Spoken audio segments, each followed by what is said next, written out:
4 700 000 personnes vont bénéficier du plan de réponse humanitaire 2025 au Mali. Lancé mardi dernier au CICB, ce plan coûtera plus de 488 milliards de francs CFA. Mobilisation totale derrière nos forces de défense et de sécurité à travers des rencontres d'échange et des dons aux veuves et aux orphelins des soldats tombés sur le champ d'honneur. Vous allez le voir, de Bamako à Ségou, en passant par Kolokani, Kangaba et Kati, les bonnes volontés se manifestent. Jeudi 23 janvier, Madame, Monsieur, bonjour et soyez les bienvenus dans ce 13h que nous ouvrons avec ce communiqué du général d'armée Assimi Goïta, président de la transition, président de la Confédération des États du Sahel, AES, lu ici par Barakissa Ouattara. Bonjour Barakissa. Bonjour Abibatou. Et oui, dans le cadre de la mise en œuvre de sa feuille de route, en particulier les aspects relatifs à la libre circulation des concitoyens, le président de la Confédération des États du Sahel, AES, informe l'opinion confédérale et internationale de la mise en circulation des passeports de l'AES à compter du 29 janvier 2025. Toutefois, les anciens passeports demeurent valables jusqu'à leur date d'expiration. Cependant, les citoyens de la Confédération AES détenteurs des anciens passeports arborant le logo de la CEDEAO en cours de validité peuvent les faire remplacer par des nouveaux passeports de l'AES conformément aux règles en la matière. En tout état de cause, le président de la Confédération des États du Sahel, AES, rassure les populations de l'espace confédéral que toutes les dispositions utiles seront prises pour garantir l'effectivité de la libre circulation des personnes et des biens. Que Dieu bénisse l'AES et préserve ses concitoyens. Fait à Bamako le 23 janvier 2025, le général d'armée Assimi Goïta. Merci Barakissa Ouattara. Je vous l'annonçais, le plan de réponse humanitaire 2025 va toucher 4,7 millions de personnes au Mali pour un montant de plus de 488 milliards de francs CFA dans des secteurs prioritaires comme la santé ou encore l'éducation. Le point avec Koumba Sissi. Environ 6 mois d'études sur le terrain pour diagnostiquer le besoin des populations, précisément les personnes déplacées, les victimes d'inondations et autres sujets en position de vulnérabilité, le gouvernement du Mali et ses partenaires ont élaboré le plan de réponse humanitaire 2025 pour soulager la souffrance des personnes concernées. Malgré les efforts consentis, il convient de noter que 6,4 millions de personnes, soit 27,7% de la population actuelle, ont besoin d'aide humanitaire et de protection. Le plan de réponse humanitaire 2025 cible 4,7 millions d'entre elles parmi les plus vulnérables, ayant besoin d'assistance dans les secteurs prioritaires tels que la santé, l'éducation, la sécurité alimentaire, la nutrition, les abris et les articles ménagers essentiels, ainsi que l'eau et l'hygiène. La prise en charge de ces besoins demande un financement de 771,2 millions de dollars, soit plus de 488 milliards de francs CFA. Je réaffirme l'engagement d'OCHA à soutenir le Mali et la communauté humanitaire dans la mise en œuvre de ce plan de réponse, mais surtout dans les efforts de plaidoyer et de mobilisation des ressources indispensables à sa réalisation. Je tiens à remercier les donateurs dont les généreuses contributions au plan de réponse en 2024 ont permis de sauver des vies, apporter de réconfort et de l'espoir à ceux et celles qui sont tout perdus. Ce plan de réponse humanitaire 2025 doit prendre en compte les aléas climatiques, les urgences sanitaires et autres besoins engendrés par les conflits et les violences dans tout le pays. Soutien aux femmes dans la mouvance du 20 janvier, le mouvement Peuple solidaire et l'association Sigida Yélé appellent à l'union autour de l'armée. Ils viennent de lancer une opération dénommée Sursaut patriotique pour le salut de l'armée. Elle consiste à inciter les citoyens à contribuer financièrement pour soutenir l'armée à travers des plateformes ou un compte bancaire. L'opération, qui s'étend sur une année, devra permettre de collecter des fonds au profit de l'armée dont la somme globale sera publiée le 20 janvier 2026 à Batraouri. Il faut aller au-delà des mots pour poser des actes concrets en matière de soutien aux femmes. C'est cela la vision des deux associations, le MPS, Mouvement Peuple Solidaire, et l'ASIM, l'association Seguida Yélen du Mali. Ces deux associations viennent de lancer un programme dénommé Sursaut patriotique pour le salut de l'armée. L'objectif, c'est d'appeler tous les Maliens, l'ensemble des Maliens, de l'intérieur comme à la diaspora, de s'unir comme un seul homme autour de leur armée. Il est temps maintenant de joindre l'acte à la parole. Les citoyens peuvent contribuer financièrement en faveur de leur armée par des moyens appropriés mis en œuvre par le MPS et l'ASIM. Le sursaut patriotique pour le salut de l'armée permet aux Maliens de payer sous différentes formes et par différents moyens en fait. Déjà nous avons le compte bancaire qui existe à la BMS SA où on peut faire des dépôts directement via le compte bancaire. Donc nous avons également un numéro SMS court qui est le 37475. Et en envoyant FAMA ou Mali, les deux, donc tu peux également contribuer à hauteur de 200 francs via un numéro court surtaxé bien sûr. En plus de ça, nous avons un code USSD qui est le Jazz 466.1 Jazz 466.1 Jazz. Par ce canal, tu peux également, sans connexion Internet bien sûr, vu que l'USSD c'est vraiment la 2G, donc tu peux contribuer à la cause de l'armée via Orange Money et Sama Money.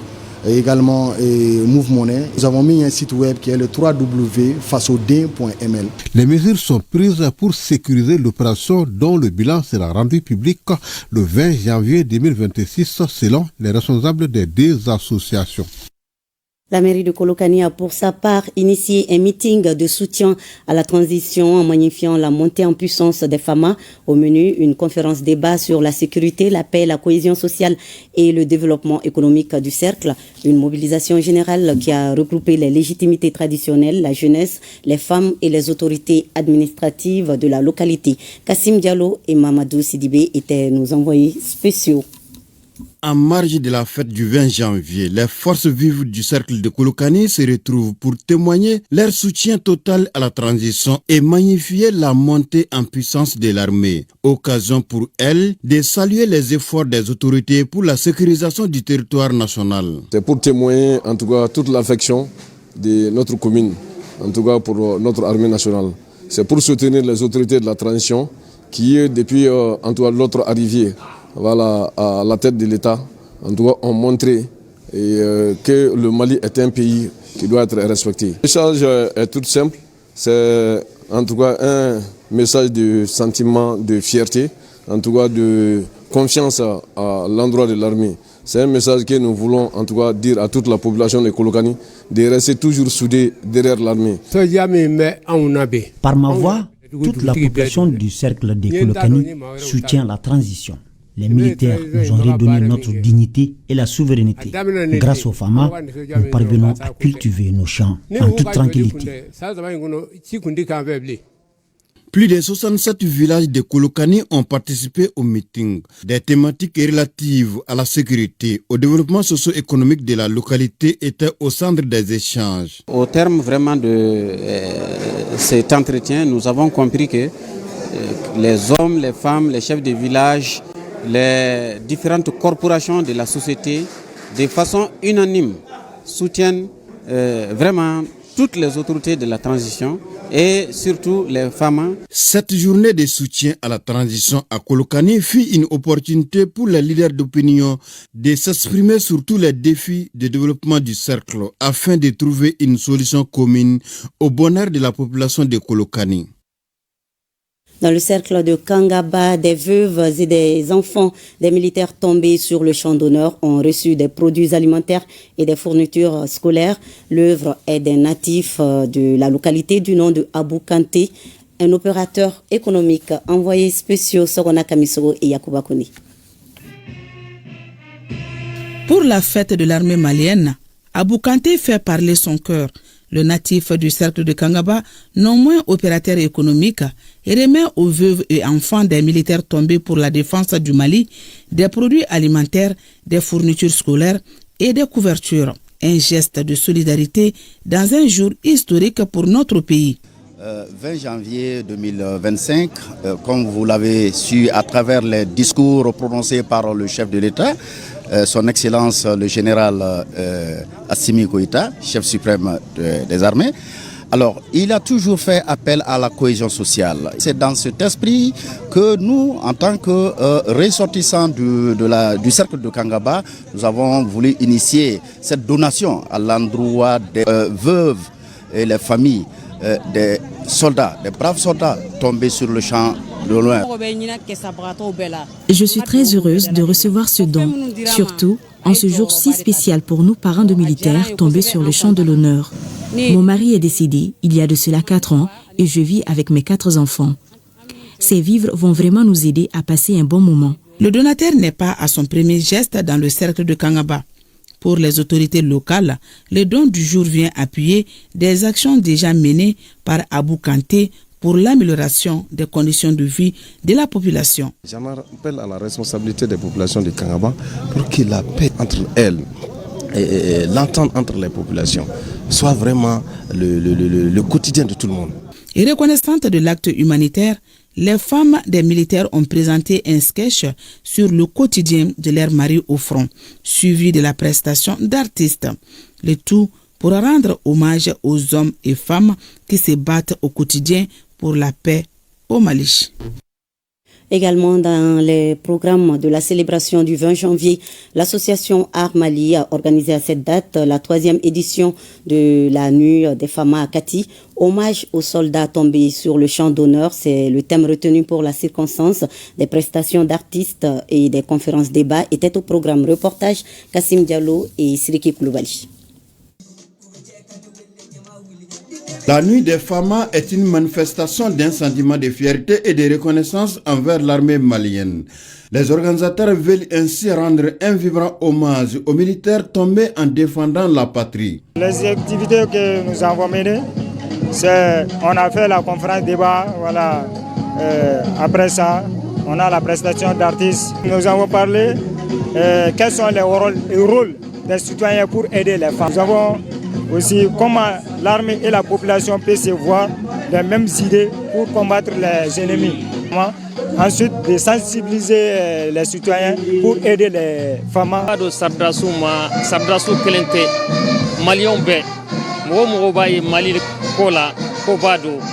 Parce que bi ndiya jamana me sardasu do parce que bi an tumbe jonya juru de la l'armée minana bi u sera ka an yara ka horen segama parce que an ya sangi tanke ambe jonya la ntise ka foi ka yarama donc nunu nana u ya bara minke.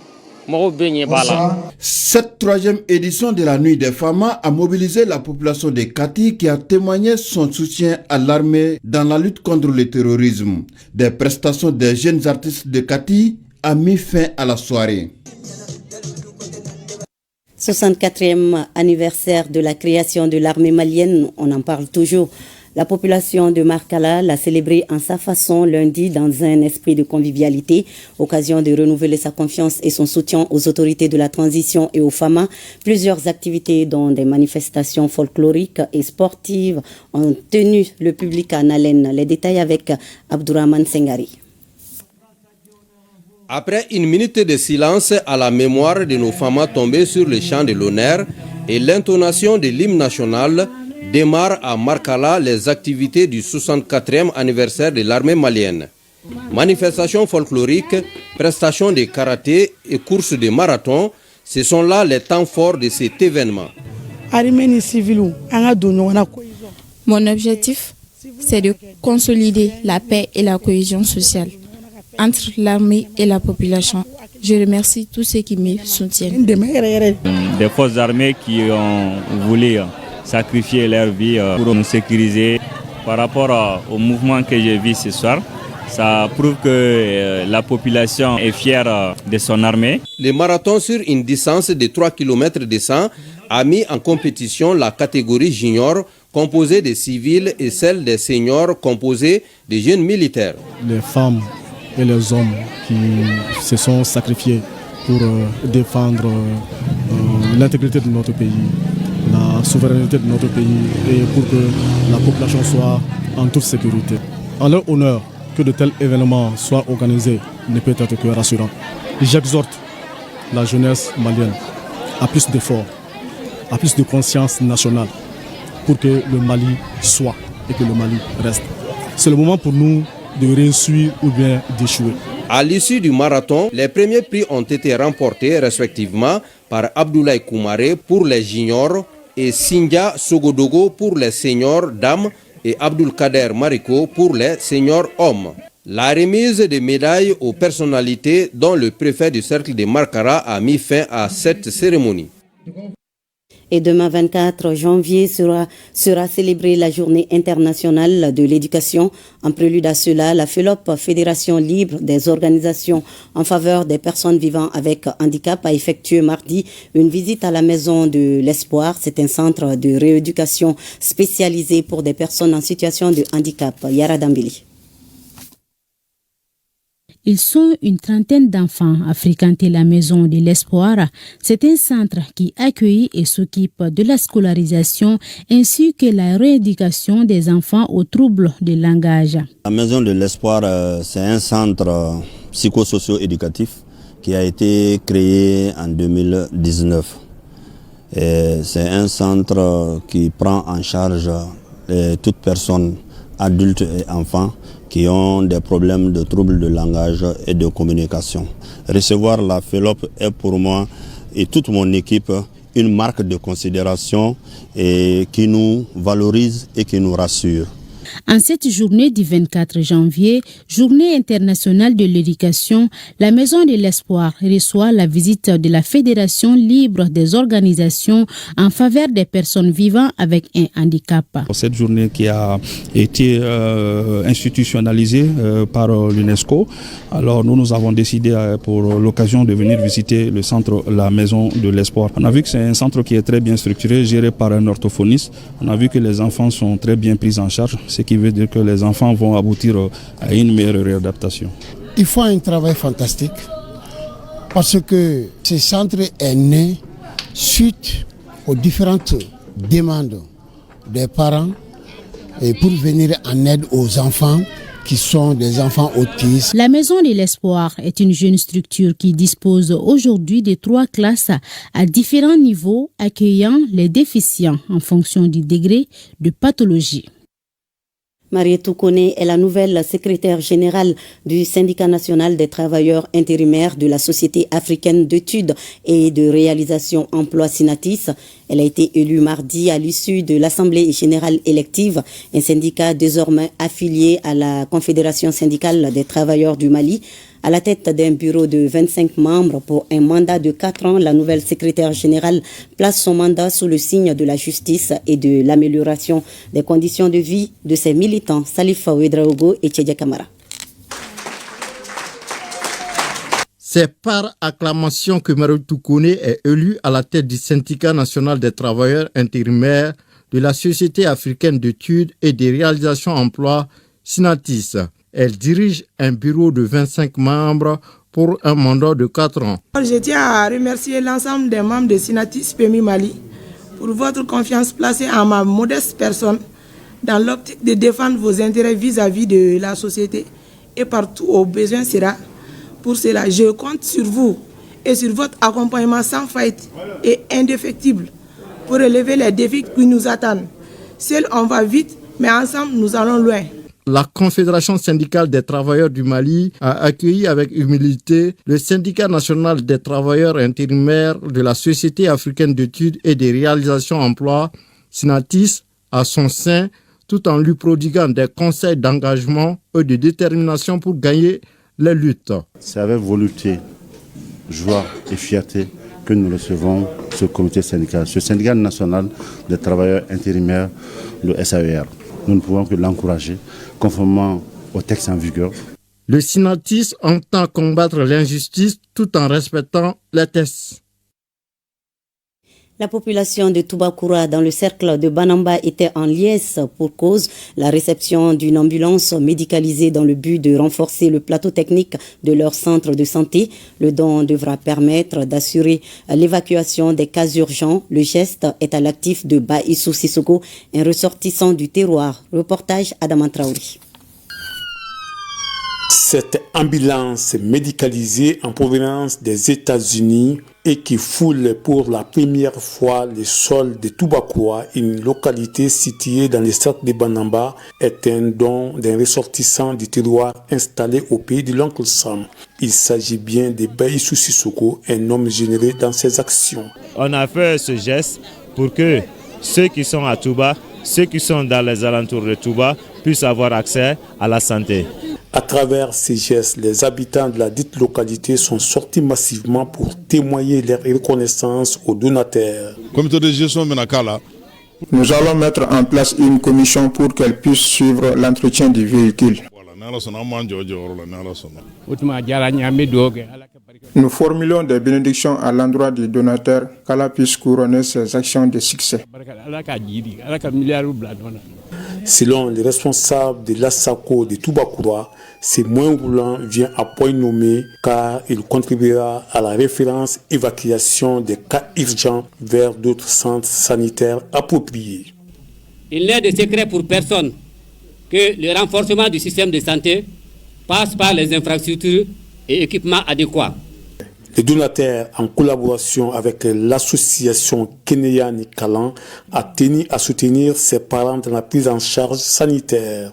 Notre motivation, c'est parce que nous sommes maliens, parce que nous nous considérons comme des enfants du terroir, pour qu'on puisse contribuer à l'édification de notre pays. Cette action est la deuxième déjà après celle effectuée en 2023 à l'Assako de Kérouané, son village natal. Il entend poursuivre cette action vers d'autres centres de la localité. Le groupe musical Saint-Michel a fêté son 10e anniversaire et la paroisse Sainte-Monique a quant à elle célébré ses 25 ans, une célébration commune marquée par une participation massive. L'événement a débuté par une messe solennelle, une ambiance empreinte de gratitude pour les années écoulées. Compte rendu, Soumaou Aïdara. 2 célébrations en une. Le groupe musical Saint-Michel fête ses 10 ans, tandis que la paroisse Sainte-Monique célèbre ses 25 ans. Pour marquer cet événement spécial, les 2 entités ont décidé d'unir leurs festivités en une journée mémorable. À travers cette occasion, 10 chorales étaient présentes, chacune interprétant 3 chants. Nous, on a choisi le nom Saint-Michel pour notre combat dans l'évangélisation, dans la promotion de la paix à travers la musique. La paroisse Sainte-Monique qui existe depuis 25 ans a eu beaucoup de joie, beaucoup de grâce. Dieu a fait beaucoup de pleines choses pour cette paroisse. Alors nous voulons marquer cela cette année en disant merci à Dieu pour tout ce qu'il a fait pour nous. C'est une célébration qui s'étale sur toute l'année en fait. Ça fait 10 ans que nous cheminons ensemble. Ça n'a pas toujours été facile. Le message que nous lançons, c'est toujours l'unité, l'unité, l'unité d'un Mali un. Le thème choisi est la louange au service d'un Mali réconcilié et uni. Ici, le groupe musical Saint-Michel et la paroisse Sainte-Monique estiment que la louange constitue un vecteur clé dans la consolidation de la paix, la cohésion sociale et l'unité nationale. Et c'est la fin de cette édition. Merci de votre fidélité. À 20h, vous avez rendez-vous avec Khadija Toukone et demain à 13h, retrouvez Ousmane Dao. Bel après-midi avec nous.